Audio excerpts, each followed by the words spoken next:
Hello everyone, welcome to Learning with Fun. Today we are going to test the nature of carbon dioxide, whether it is acidic or basic in nature.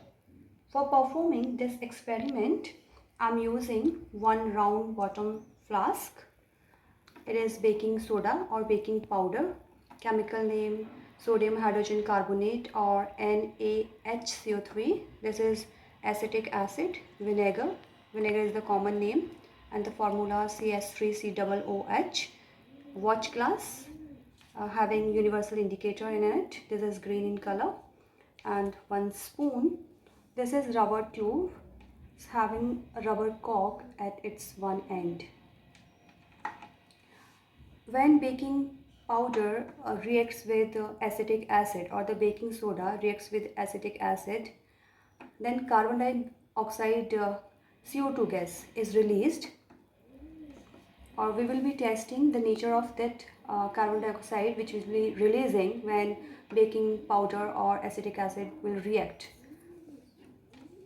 So I'm taking a little amount of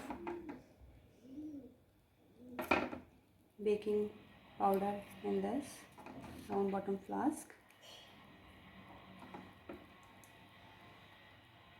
followed by the addition of acetic acid.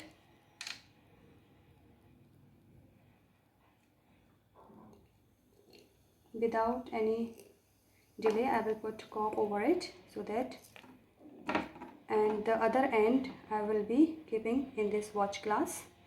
You can see the bubble formation. This is the indication CO2 gas is released in this reaction. Very prominent bubbles are being produced, and see the color change.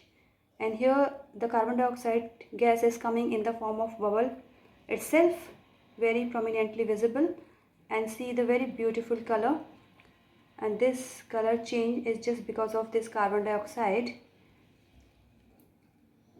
And carbon dioxide gas is acidic in nature. So this is all about our experiment or the activity. Hope you have understood the concept very well. Now we can say, or we have proved, that carbon dioxide gas is acidic in nature. So I hope you will like this video, and will come back soon once again. And please don't forget to subscribe, like and share the video.